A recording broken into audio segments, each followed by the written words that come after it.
Hey guys, so today we're going to learn how to build AI tools using Spring Boot. So by the end of this video, you will learn how to make a full stack AI application using Spring Boot where you can use an AI model like Claude or Gemini to perform real world actions like placing an order or making an API call. So let's just jump right in and see how this will work. So to illustrate how this works, let's take an example of a shopping application where we want to build a customer support agent. Now this customer support agent can answer users' questions and even has the power to perform refunds. We're going to be using Spring Boot along with the Spring AI library and connect it to an AI model like Gemini or Claude. Whenever the user sends a message, the Spring AI library sends the prompt which contains the user's message along with the definitions of some tools that we created to the AI model. And the AI model looks at the request and the description of the tools and returns a response that will tell Spring AI which tool to call and with which arguments. Spring AI then executes the tool that we defined, which is basically just a Java function in our application. And then it sends the result or return value of that function back to the AI model, which then generates the final response. So from the user's perspective, it's as if they sent a message and an AI agent ran an action and responded behind the scenes. So now let's start setting up our project. We've created this project with the help of Spring Initializer. So here we've installed Spring Boot along with Spring AI and Spring Boot Web. So now let's go through the different parts of our code one by one. And if you want to actually see the entire code yourself, I've added the GitHub repo link in the description.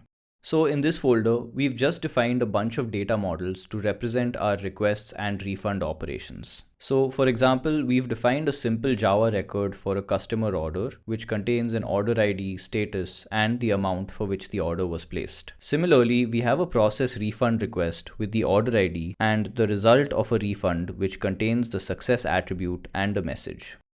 Our order service is the service which is responsible for getting order details and processing refunds. So this is where the core business logic lies. Like here we have a function to find an order based on its ID, and here we have a function to process the refund. Now you can see here that this uses an in-memory order repository, and this is basically our storage for the orders. Right now, we are just creating some sample data with these three orders over here, and we can search these orders based on their ID and mark an order as refunded. In the real world, you would probably be using a database for this. Now we can define our tools. So a tool is the interface between the AI model and our business logic. So if you remember, our business logic was in the order service, and now we can define the tools here, which will allow the AI agent to call the order service. So here we've defined two tools. The first one is get order details, and the second one is process refund. Now we can see that these are just regular Java methods, but it's the annotations here that are really important. So each tool is identified by the tool annotation that is provided by the Spring AI library. And for each tool, we can have a number of arguments that it is called with. And these arguments need to be annotated with the tool param annotation, which is also provided by the Spring AI library. For both the tool and the params, we will need to have a description, and this needs to accurately describe what the tool does and what each argument is meant for. This is because these descriptions are sent to the AI model along with the user's request and the system prompt.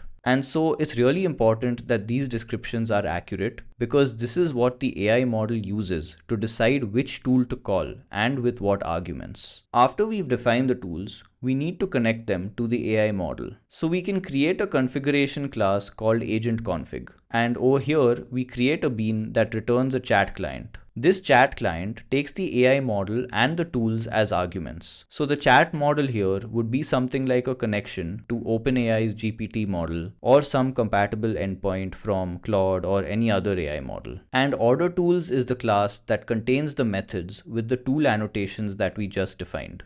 Finally, we can create the REST API controller. Here we will define a post endpoint to the support/chat URL. And this takes a message, which is basically the chat message that the user sends in the request. It then uses the chat client we defined in agent config, calls it with the message, and returns the response. And here we just have the Spring Boot application definition to start our main application. Now the model and the API key are all defined in our application properties. So in this case, we are using OpenRouter, which is an AI model provider, but you can use any of the popular AI APIs that you have. We've also selected the model here, and we're going to use GPT-4o Mini for now. You can see my other video if you want to know how exactly to use OpenRouter or connect your AI model. Okay, cool. Now that we've defined all this, let's start the application. Once the application starts, we can send a curl request to the API support chat endpoint. Here we will ask our AI agent to look up the status of order 123.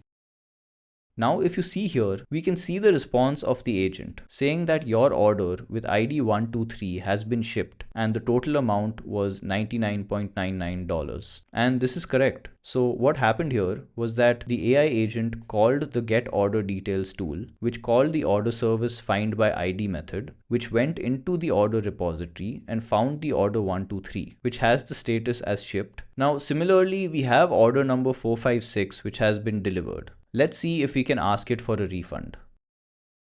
So if we ask for a refund for order 456, we can see that the refund has been processed.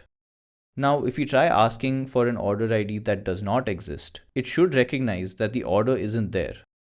So now what we've managed to do is turn simple Java functions into actual tools that can be called by any AI agent. So if you want to try this out for yourself, you can check the repository link in the description and try running it with your own API key. So I hope you found this helpful. Thanks for watching, and I'll see you in the next one.